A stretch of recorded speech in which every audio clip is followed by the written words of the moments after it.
Jeudi 8 janvier 2026, premier numéro pour cette année de votre émission Kivourel. Kivourel, cette émission produite par la grande direction des Kivu Stars Télévision. À la présentation, je suis Bachali Gift. Et cette émission Kivourel, nous essayons de mettre à l'honneur, nous essayons de parler de toutes ces réalités quotidiennes qui se passent dans les Kivu, dans toutes nos grandes villes, que ce soit Bukavu, à Goma, Uvira, à Beni, mais aussi dans nos territoires, que ce soit Idjui, Massissi, que ce soit Calais, que ce soit Rutshuru. Nous essayons de mettre à l'honneur, de parler de toutes ces réalités quotidiennes du Kivu. Et aujourd'hui, dans notre premier numéro, nous avons l'immense honneur et plaisir de recevoir quelqu'un pour qui c'est pas sa première fois de participer dans cette émission, mais pour cette nouvelle année, c'est sa première fois. Charmant Tabaro, bonjour et bienvenue une fois de plus. Bonjour Gift, bonjour à tous les téléspectateurs. Je suis évidemment Charmant Tabaro. Charmant Tabaro, ce n'est pas votre première participation dans nos émissions, mais c'est votre première participation tout juste au début de cette année, notre premier numéro bien sûr de l'année 2026. Merci pour l'honneur que vous avez fait. Évidemment, merci encore une fois pour l'invitation. Ce n'est pas la première fois que je suis là, donc nous sommes déjà habitués de l'émission, nous sommes enfants de la maison. Voilà, Kivourel, c'est votre émission qui vous parvient, comme je l'ai dit tantôt, chaque jeudi par Insta, où nous parlons de toutes les réalités du Kivu. Aujourd'hui, nous allons parler de notre réalité, chez les jeunes étudiants. Voilà, aujourd'hui, avec lui, notre nouveau numéro, ça veut dire nouvelle année, nouveau objectif. Aujourd'hui, nouvelle résolution. Nous allons essayer un peu de parler de l'entrepreneuriat des jeunes étudiants au Kivu. Et c'est possible d'entreprendre aux jeunes Kivu parce que nous n'allons pas seulement chercher cette année de diplôme, mais nous allons aussi essayer d'asseoir une certaine autorité en tant que jeune étudiant. Et aujourd'hui, avec lui, un jeune étudiant de la ville de Goma qui s'est lancé dans l'entrepreneuriat tout en étant étudiant, on va essayer un peu de parler de toutes ces réalités, de ces défis qu'on traverse quand on est étudiant, on se lance dans l'entrepreneuriat, quand on veut être autonome, autosuffisant, tout en étant encore étudiant. Charmant Tabaro, déjà, parlez-nous de votre cursus académique, où en êtes-vous, vous étudiez où et qui êtes-vous? Alors, Charmant Tabaro, c'est un jeune chercheur, analyste également, étudiant à l'ILPG de Goma. J'ai fait la L3 droit, donc je suis à la fin du premier cycle de licence en droit. Alors, dès le départ, je ne suis pas trop dépendant de quelqu'un ou soit attaché à quelque chose longtemps. Voir comment être coaché seulement à l'auditoire. J'aime se développer, être indépendant dans plusieurs autres activités. Voilà même pourquoi je suis là, pour essayer encore d'encourager d'autres camarades étudiants de ne pas croiser les bras. Tout droit, je serai en train d'aborder une citation d'un grand frère à Goma qui s'appelle Christophe Amissi, qui a toujours dit: ne désertez jamais l'école de la vie, même pas pour l'université. Parce qu'à un certain temps, on ne demandera pas ce qu'on a comme diplôme, ce qu'on a comme papier, mais on demandera ce qu'on a fait. Et ce qu'on a fait, vous savez, au Congo, vous pouvez faire 5 ans ou 10 ans à l'université et après, on va demander 5 ans d'expérience avant de travailler quelque part. Alors, voilà là où résulte même l'avantage de ces jeunes gens, de ces étudiants qui continuent à se débrouiller même quand ils sont à l'université. Même quand ils sont à l'université. Pour paraphraser Tabaro, être étudiant au Kivu, c'est déjà dire, mais être étudiant, ça s'est lancé dans quelque chose de beaucoup plus régénératrice, c'est encore beaucoup plus dur et reculer davantage. Charmant Tabaro, vous êtes en L3 aujourd'hui. Dites-nous, à quel moment vous décidez de vous lancer dans l'entrepreneuriat tout en étudiant? Bon, ça dépend de l'heure.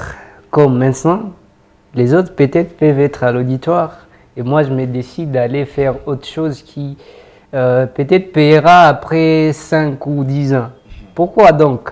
Il y a des universités là que moi j'appelle des cages. Ils confinent les élèves, pas seulement les universités, même les écoles secondaires.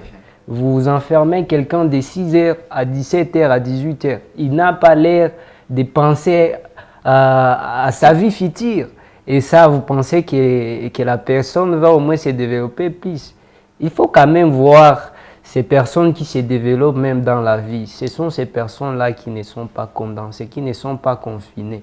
Ils ont le temps d'aller quelque part, pas raisonner encore, réfléchir sur leur vie et pas seulement être devant quelqu'un. Chaque jour, on t'enseigne. Toi, tu n'as pas l'état de t'enseigner. En parlant de votre expérience ou en partant de votre expérience, ça a été facile pour vous de se lancer dans l'entrepreneuriat pour subvenir à vos besoins, que ce soit vos besoins académiques et autres. Tout en étant étudiant, ça a été facile pour vous de se dire déjà je vais me lancer. Et vous savez, vous êtes conscient que vous êtes étudiant, il y a aussi les études à côté.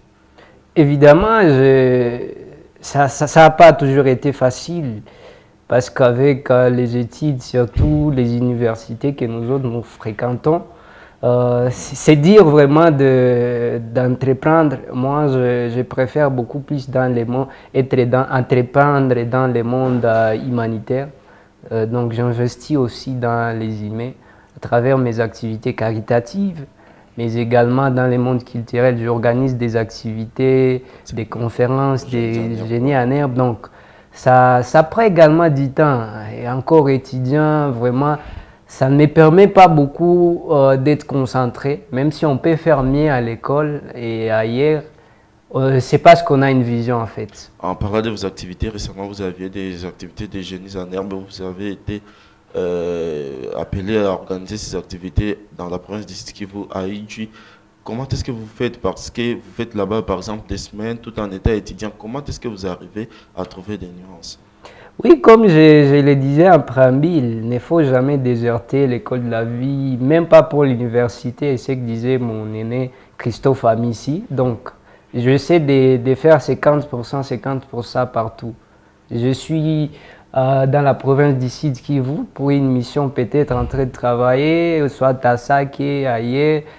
Je laisse d'abord pour quelques jours les études. Je me concentre sur autre. Je me dis toujours que chacun a son destin. Et ne pas étudier mois, 2 mois ou 3 mois, ou soit une année, ne fera pas de vous quelqu'un qui a échoué la vie. Si tu es censé réussir la vie, tu réussiras. Et c'est Dieu qui nous bénit, c'est Dieu qui nous envoie. Si il a mis quelque chose à nous et qui devrait être au service des autres, on n'est pas censé garder ça en soi, on doit partager. Je l'ai dit tantôt, être étudiant ici au Kivu, c'est dire, mais être sans rien faire, c'est beaucoup plus dire. Les résultats académiques n'essaient pas d'être influencés par tout ce que vous faites, vos déplacements et vos activités, beaucoup plus qui vous obligent à se concentrer aussi sur ça. Bon, pour certains, peut-être ça peut bouger, mais de ma part, je pense que je suis mieux et je suis fier de mes résultats. Je ne vais pas dire mes résultats ici à la télévision, mais je pense que je suis fier et une fois les dire, peut-être les téléspectateurs aussi peuvent être fiers. Peuvent être fiers. Et à la maison, il n'y a pas de difficultés, des obstacles qui on vous pousse à déserter un peu, à arrêter, à mettre une pause, vous empêcher. Bon, à un certain temps, quand on n'était pas encore adulte, on devrait avoir cette pression. On devrait nous obliger à laisser quelque chose pour se concentrer aux études. Comme par exemple, étant élève, on ne devrait pas accepter que tu puisses donner beaucoup de temps à ce qui n'est pas scolaire. Du coup, on devrait nous obliger de se concentrer aux études. Mais à un certain temps, on comprend que la vie est individuelle et la responsabilité est individuelle. Si vous vous concentrez à une chose, un jour, vous n'accuserez pas quelqu'un. Si, par exemple, c'est quelqu'un qui a été votre cause de l'échec. Donc, l'échec vous appartient, la responsabilité vous appartient, on ne s'excuse plus. Vous faites partie de votre comité là-bas, à l'ILPG, des autorités, des étudiants là-bas. Vous organisez des conférences là-bas. Vous n'essayez pas d'inculquer à vos étudiants au sein de votre université à l'entrepreneuriat, les inciter dans vos conférences que vous organisez, que ce soit, la plupart, j'ai vu récemment, félicitations, vous aviez organisé une conférence à Minova. Et vous faites partie de ces cercles restreints des autorités estudiantiles, je peux dire ainsi, qui organisent des conférences, qui organisent des entretiens avec des étudiants au 7 jours de l'ILPGL. Je rappelle, vous faites les droits là-bas, l'ILPGL. Alors, comment est-ce que vous faites? Vous n'inculquez pas aussi comment je vais dire, cette envie aux étudiants au sein de votre université? Vraiment, toutefois, nous n'hésitons pas d'inculquer ce genre d'habitude à nos confrères et concerts d'ailleurs pour qu'ils aussi deviennent des solutions à ces pays. On ne peut pas devenir tout droit solution en se basant sur une théorie. Ce qui est plus bien, c'est de faire des actions. Voilà pourquoi de telles conférences, nous nous appelons les jeunes à agir et non de rester comme des bibliothèques. Il n'y a que des livres, mais ces livres peut-être ne sont pas pratiquement comme une usine de courant qui produit directement les courants. Ce que je voulais savoir, vous faites partie des étudiants qui sont chargés d'organiser des conférences à l'ILPGL. Alors, vous n'organisez pas aussi des conférences pour inculquer vos concerts, vos confrères à l'entrepreneuriat tout en étant étudiant? Évidemment, nous faisons ça. Il y a plusieurs partenariats, il y a plusieurs organisations qui passent en collaboration avec des comités facultaires, d'ailleurs, que je fais partie, organiser des formations en leadership, en entrepreneuriat, et pour certains, ça les aide. On peut être avec quelqu'un, nos étudiants, avec peut-être une étudiante, mais si vous voyez, elle se débrouille trop, elle vend des habits, des souliers, et vous dites non, elle a peut-être un bon avenir. Vous êtes beaucoup plus scientifique, étudiant en droit, je le rappelle. Selon vous, quelle est la place de l'entrepreneuriat dans le développement au sein de notre région du Kivu, vu que nous parlons beaucoup plus du Kivu dans cette émission? Quelle est cette place de l'entrepreneuriat pour les jeunes en ce qui concerne le développement au Kivu?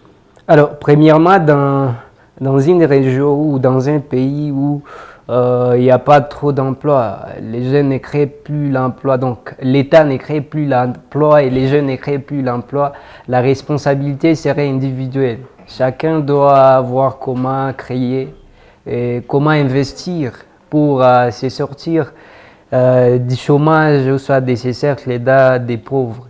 Et donc, ça occupe une bonne place. Et d'ailleurs, dans certaines écoles secondaires actuellement, il y a un cours qu'on a inséré dans les programmes du ministère de l'Enseignement qui est le cours de l'entrepreneuriat. Et moi, je l'encourage parce que trop bas, les jeunes élèves ou les jeunes que nous sommes en train de grandir avec une mentalité créative. C'est bon. Fusionner les droits, fusionner l'entrepreneuriat, tout ça pour être indépendant et pour apporter un part au sein du développement dans la région, dans le Kivu. Vous analysez comment, quelle est votre projection future? Aujourd'hui, vous faites ça en état étudiant, mais après votre exercice académique, comment est-ce que vous projetez tout cela? Vous allez vous concentrer beaucoup plus sur les études que vous avez fait, continuer vos recherches, tenter votre chance en droit, domaine du droit, ou vous allez beaucoup plus vous focaliser sur l'entrepreneuriat, vu que vous dites que ça marche, vous prenez vous-même en charge vos frais académiques. Comment est-ce que vous allez faire? Bon, d'ailleurs, je dirais il y a un maxime en droit qui dit Ubi societa sibius, s'il n'y a pas de société sans règles. Et donc, je ne peux pas laisser les droits pour se concentrer à autre. Je vais mélanger. Donc, comme nous sommes régis par les droits, même dans la société, dans tout ce que je fais, il y a les droits. Si je vais exceller dans l'entrepreneuriat culturel ou humanitaire, je peux faire même les droits d'affaires, soit autres droits, et je continue à m'y exceller. Voilà, je rappelle que nous sommes avec Charmant Tabar, nous sommes essayer de discuter si c'est possible d'entreprendre tout en état étudiant. Ok, nous parlons au départ de son expérience, lui qui est entrepreneur beaucoup plus scientifique. Vraiment, il s'est focalise beaucoup plus dans le domaine scientifique, dans l'entrepreneuriat scientifique, bien sûr, ici à Goma et partout ailleurs où il va avec ses initiatives. Aujourd'hui, Charmant Tabaro, c'est beaucoup plus difficile pour les jeunes de se dire je vais me lancer.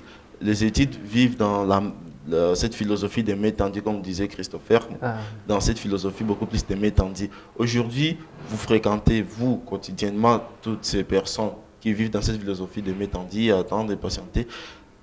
par des exemples concrets, arrivez-vous à prêcher à ces jeunes ou par des difficultés que vous rencontrez et vous avez cette facilité de régler tout ça financièrement et ils doivent encore vivre cette méthandie comme on paraphrase Christopher. Comment est-ce que vous, personnellement, vous arrivez en tant que je dis, autorité dans votre faculté là-bas à l'ILPGL à prêcher à ces étudiants quotidiennement? Arrivez-vous aussi à partir avec eux dans vos projets scientifiques? Bon, pour certains, ils ont compris que peut-être on a des rêves à accomplir et aussi ils ont des rêves. Et s'il y a les destins qui nous croisent, certains choisissent mieux d'être avec nous.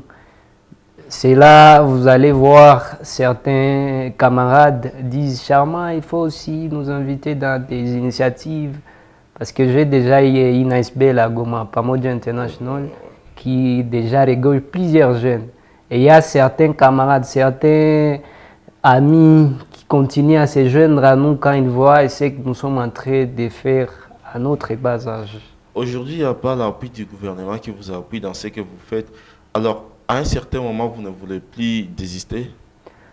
Non, non, on ne va pas désister. Comme je l'ai dit souvent, un grand matin, tout changera. Donc, nous sacrifions, il n'y a pas de financement. Nous touchons dans nos poches. Pourtant, on n'a pas de boulot. Nous sommes ce qu'on appelle à Goma des cascadeurs.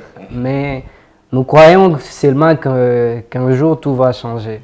Tout va changer. L'entrepreneuriat sans cet appui au sein du gouvernement qui devrait jouer aussi son rôle, qui a un rôle à jouer, et vous en tant que jeunes, on doit vous accompagner dans tout ça.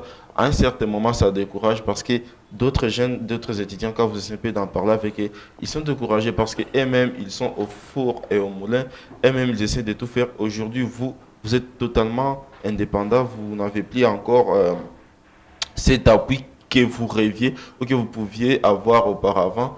Aujourd'hui, le tour des universités, je vous ai d'ailleurs accompagné récemment où on devrait lancer toujours dans ces projets scientifiques que vous étiez en train de faire, cet entrepreneur Avec Tempête du cerveau. avec Tempête du cerveau. Aujourd'hui, vous n'avez plus ces appuis que vous aviez peut-être auparavant. Et où en est-il déjà avec ce genre d'initiatives? Bon, le plus décevant n'est pas d'ailleurs que l'État ne nous soutienne pas. L'État et toutes les organisations ne nous soutiennent pas. Ce qui est plus décevant, c'est de voir ces mêmes gens censés nous aider.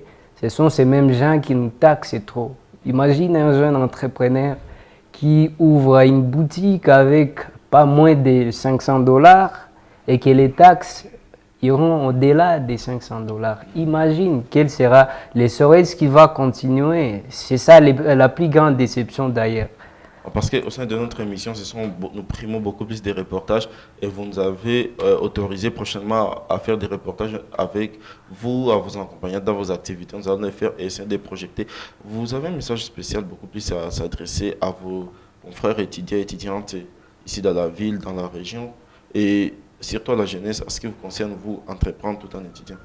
Bon, je dirais seulement à tous les amis, camarades, et à tous ceux qui nous suivent à pareils instants qu'on est mieux quand on est indépendant, quand on n'agit pas en dépendance de quelqu'un te dit si j'agis comme ça, quelqu'un sera effrayé, quoi. Non, on est mieux quand on est indépendant. Et donc à toute la population, travaillons dur jusqu'à ce que ça fait mal, parce que la pauvreté fait plus mal.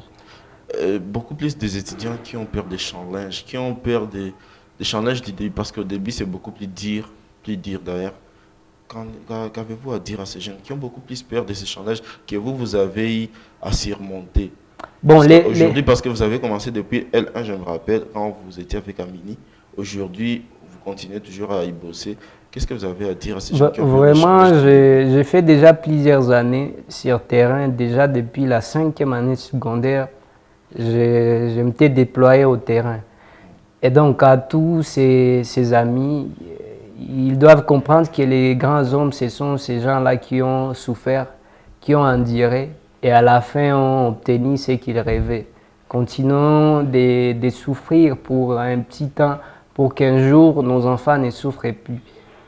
Que ce soit dans Pamoja, à Aspect ou au sein de l'ILPGL où vous dirigez ces étudiants en trois, ces jeunes étudiants et étudiantes qui aimeraient aussi se joindre à vous peut-être pour acquérir de l'expérience, pour apprendre, comprendre et entreprendre après, la porte est-elle ouverte pour eux? Évidemment, nous autres, on continue d'apprendre, mais il y a toujours ces aînés-là qui sont derrière nous, même dans Pamoja, à la faculté, à l'université. Il y a toujours ces aînés-là qui nous soutiennent dans chaque chose. Quand on veut initier une action, ils disent toujours, vas-y mon frère, vas-y, nous sommes fiers de toi. Et ce qui fait de nous peut-être les gens qui ne perdent pas espoir. Et eux aussi sont les bienvenus dans ces cercles où il y a les aînés qui nous entourent. Nous avons vu que dans Tapé du cerveau, vous allez encore retourner à Edu. Ces jeunes qui aimeraient vraiment apprendre aussi à vos côtés, sont-ils les bienvenus? Évidemment, ils sont les bienvenus, ça sera au service de la communauté, au service de la République. Ils sont les bienvenus, donc ils doivent nous contacter pour la prochaine édition, surtout que ça sera à la hauteur. Voilà, aujourd'hui nous étions avec Charmant Tabar, un jeune étudiant de la ville de Goma qui essaie de se lancer dans l'entrepreneuriat beaucoup plus scientifique vu qu'il est jeune étudiant à droit. Aujourd'hui, vous jeunes téléspectateurs, téléspectatrices d'Equivox Stars Télévision, vous essayez de nous capter de partout ailleurs là où vous êtes. Aujourd'hui, allez-y comprendre que c'est possible d'être étudiant tout en se lançant dans l'entrepreneuriat ici dans la province. Je l'ai dit tantôt, c'est dire d'être étudiant ici au Kivu, mais c'est beaucoup plus dire sans rien faire, sans aller entreprendre à côté. Charmant Tabar, on nous a parlé de son expérience avec Pamoja, il servent beaucoup plus à Minova dans les massifs, ici avec Tampé du cerveau beaucoup plus dans les sites Kivu. Il est aussi l'un des jeunes chargés de tout ce qui est droit juridique à l'ILPGL Goma. Aujourd'hui, on va parler, essayer de parler, décortiquer de son expérience, de son parcours, de sa course. C'est pas difficile, c'est pas facile, c'est trop dire, mais c'est beaucoup plus trop dire quand on se lance pas. C'est trop dire quand on reste bras croisés, une vie de main tendue. Chers jeunes, lançons-nous. L'entrepreneuriat tout en étant étudiant au Kivu, c'est possible. Dans Kivu Réel, ça a été notre réel plaisir de vous présenter ce tout premier numéro avec l'un des jeunes, vu que c'est une émission des jeunes faite par des jeunes et pour les jeunes. Aujourd'hui, on a eu un jeune. Merci à celles et ceux qui nous ont suivis. Si vous nous avez bien capté de partout là où vous êtes en train de nous capter, dites merci à Omuton Sylvie et à Donfé qui nous ont réalisé. Et dites grand merci à toute la grande équipe et la grande direction d'Equivox Stars Télévision, Bachal Gift GT, à la présentation de